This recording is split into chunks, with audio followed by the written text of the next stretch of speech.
Hi everyone, I am Priya and recently I am selected as Officer Scale 1 in Regional Rural Bank। तो इस video में complete DV and medical process का experience share करने वाली हूँ। जिनका अभी डीवी नहीं हुआ है या जिनका फ़र्स्ट टाइम है डीवी और मेडिकल का कुछ एक्सपीरियंस नहीं है, तो ये वीडियो उनके लिए हेल्पफुल होने वाला है। मेरा भी फ़र्स्ट टाइम था तो पहले थोड़ा टेंशन हो रहा था कि कैसे होगा सब, पर वहाँ सब बताते जाते हैं तो सब सही से हो जाता है। तो आज है 28 जनवरी और हमारा डीवी था कल 27 को। और ऑफिसर स्केल 1 के टोटल 40 लोग हैं, लेकिन 30 लोगों को कल बुलाया गया था और बाकी लोगों का आज है। और ऑफिसर स्केल 2 एंड 3 वालों का भी आज ही है। तो बच गए आरआरबी असिस्टेंट वाले, उनका फेबररी में है तो उनको टाइम है अभी। तो इस वीडियो से थोड़ा आइडिया लग जाएगा कि चीज़ें कैसे कैसे होती हैं, ठीक है। तो हमें जो मेल आता है उसमें दिया रहता है कॉल लेटर और उसमें डेट एंड टाइम ये सब मेंशन होता है। तो हमें 9:30 बजे रिपोर्ट करना था, सबके आते 10 बज गया था। फिर 10 बजे डीवी ये सब प्रोसेस स्टार्ट होता है। तो सबसे पहले हमारा अटेंडेंस लिया गया था। तो जैसे मैंने पहले बताया कि 30 लोगों का था डीवी, तो 29 प्रेजेंट थे और एक एब्सेंट। उसके बाद एक रजिस्टर दिया जाता है, उसको पास करते करते सब उसमें अपना फ़ोन नंबर लिखते हैं और साइन करना होता है। फिर जो हेड सर थे वो अपना थोड़ा एक्सपीरियंस शेयर कर रहे थे, अच्छी बातें बता रहे थे आरआरबी के बारे में। और थोड़ा हंसी मजाक भी हो रहा था कि कब जॉइनिंग चाहिए ये सब, ठीक है। फिर हमें बहुत सारे फॉर्म दिए जाते हैं, 2 सेट होता है। एक ये फ़ोटो देख सकते हो, मैं एक ही फ़ोटो ले पाई उस वक्त, मुझे याद नहीं रहा था कि वीडियो के लिए, ठीक है। तो मैं नहीं ले पाई, लेकिन बाकी मैं बताते रहूँगी कि क्या क्या फॉर्म था जितना मुझे अभी याद है।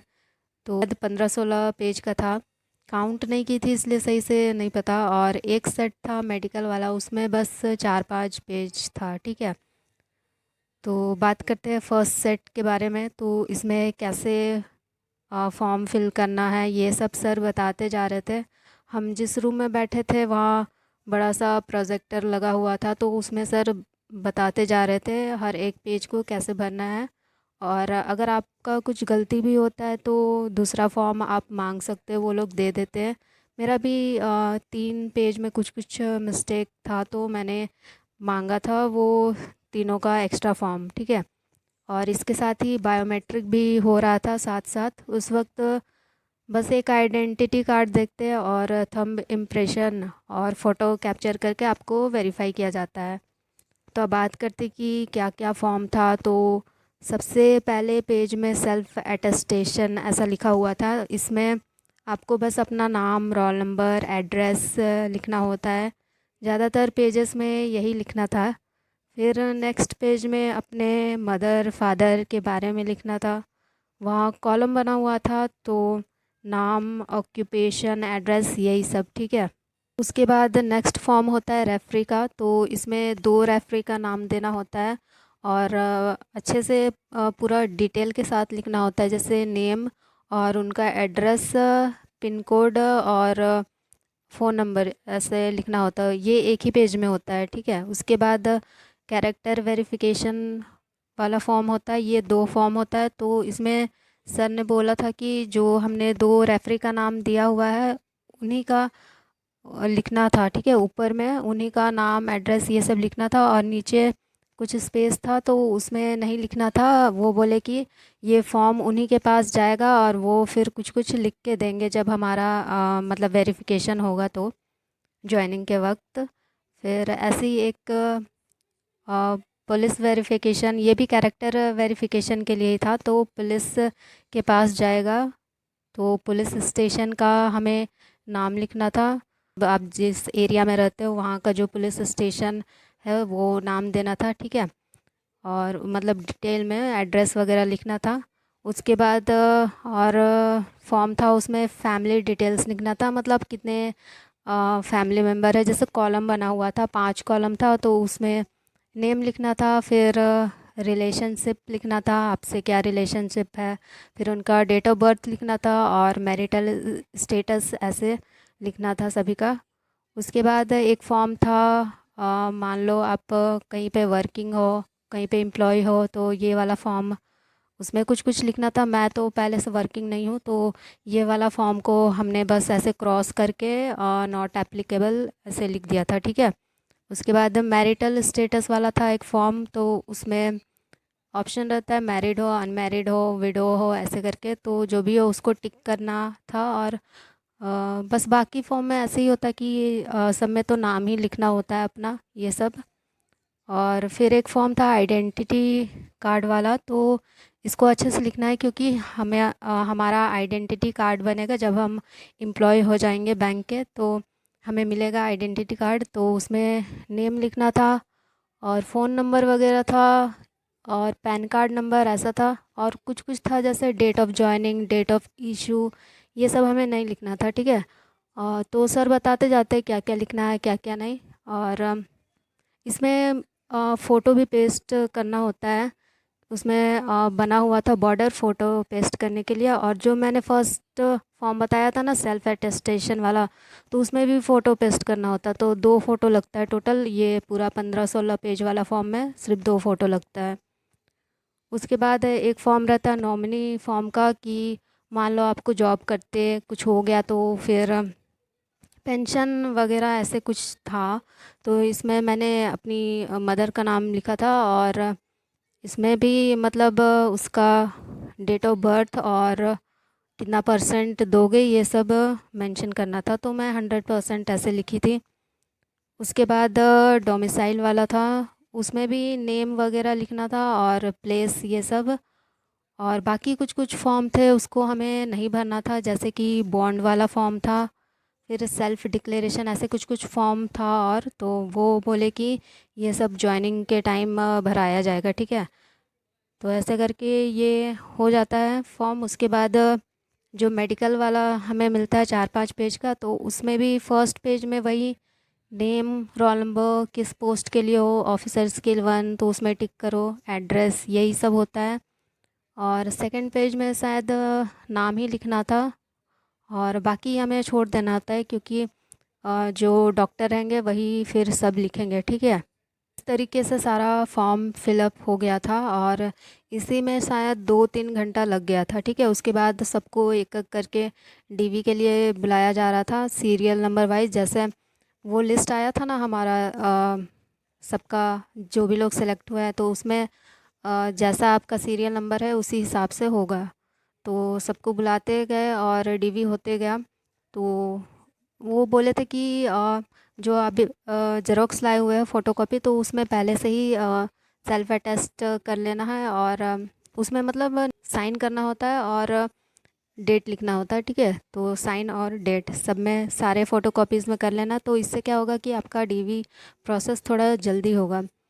तो जैसे डीवी के लिए मुझे बुलाया गया तो मैं गई, तो वहाँ सबसे पहले वही जो 15-16 पेज वाला था सेट, उसको मैंने दिया, उसको मैम देखी। और थोड़ा टाइम लगता है ये सब सारे पेजेस देखने में, चेक करने में। तो वो देख के फिर मुझसे फिर डॉक्यूमेंट्स मांगे उन्होंने। तो सबसे पहले मैं फ़ोटोकॉपी वाला दी, तो उसको फिर एप्लीकेशन फॉर्म होता है उसको मैम देखी। उसमें जो हमारा फिंगरप्रिंट रहता है ना, तो उसी के बगल में हमें फिर से अपना थंब इम्प्रेशन देना होता है, ठीक है। वहाँ से ये स्टैम्प पैड पैड से इंक लेके फिर वहाँ पे फिंगरप्रिंट लगाना होता है। उसके बाद वो कॉल लेटर लेती हैं, और जो भी डॉक्यूमेंट्स है वो फ़ोटोकॉपी वाला सबमिट करते जाती है और ओरिजिनल वाला चेक भी करते जाती है। जैसे आधार कार्ड था, पैन कार्ड था, और 10th का मार्कशीट, 12th का मार्कशीट सर्टिफिकेट, ग्रेजुएशन का मार्कशीट, ठीक है। तो ग्रेजुएशन में जैसे 6 सेमेस्टर था, तो ये वाला उतना ध्यान से मैम नहीं देख रही थी। जो कंसोलिडेटेड मार्कशीट था उसको अच्छे से देखी मैम। उसके बाद डिग्री सर्टिफिकेट था, और कंप्यूटर सर्टिफिकेट था मेरा, और कास्ट सर्टिफिकेट था, ठीक है।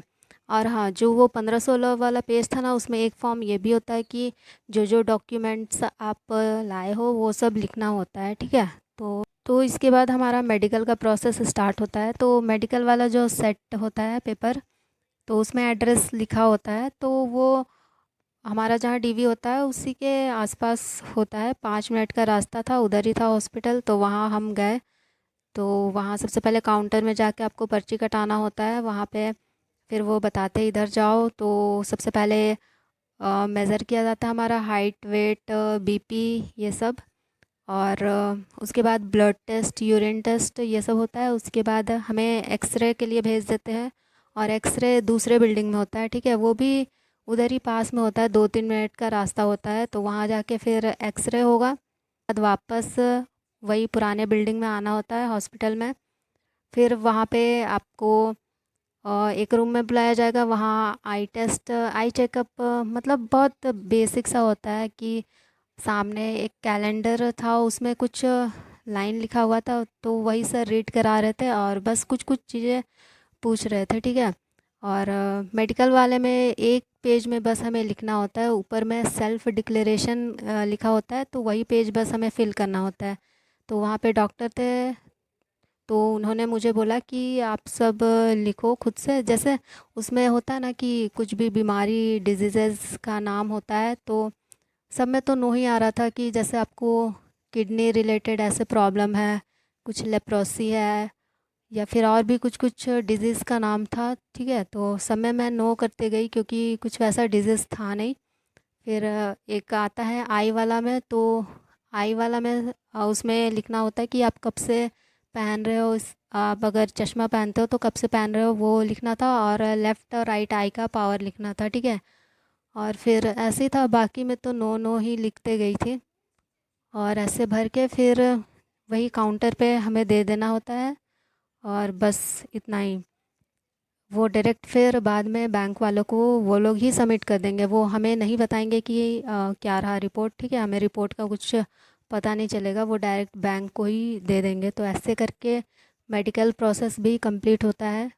तो टोटल जो टाइम लगा था, जैसे 9:30 बजे मैं रिपोर्ट की थी और मेडिकल कराने में 6:30 बज गए थे, ठीक है। तो आप काउंट कर सकते हो कि कितने घंटे लगे थे, ठीक है।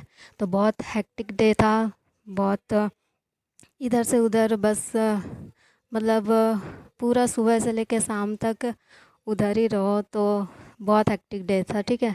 लेकिन इसी तरह फिर हो जाता है सब कुछ कंप्लीट। फिर बस इतना ही था, मैं चली गई घर, और घर पहुंचते 7:30 ऐसा हो गया था। तो फिर बस, तो फिर सो ही गई थी क्योंकि पूरा एनर्जी लो हो गया था। ऐसा सभी के साथ हुआ होगा, ठीक है। और हमें वहाँ पे खाने पीने को ऐसे कुछ ऑफ़र नहीं होता, बस चाय दिया जाता है 2 बार की। एक टाइम के लिए 2:30 बजे के आसपास वो लोग ब्रेक दिए थे और बोले थे कि आप लोग जाओ खुद लंच करके आओ, ठीक है। तो वहाँ पे कुछ भी खाने को ऐसा मिलेगा नहीं, आप ही को सब वहाँ पे मैनेज करना पड़ेगा। तो बाकी अच्छा था एक्सपीरियंस, डीवी का फर्स्ट टाइम था, मेडिकल डीवी ये सब तो सही लगा। हेक्टिक था लेकिन सीखने को भी मिला, क्योंकि ऐसा पहले कभी मैं एक्सपीरियंस नहीं की थी, तो अब एक्सपीरियंस भी हो गया। और आई होप कि आप लोगों को भी इस वीडियो से थोड़ी मदद मिले, ठीक है। तो वीडियो अच्छा लगा हो तो लाइक कर देना। Okay, bye bye.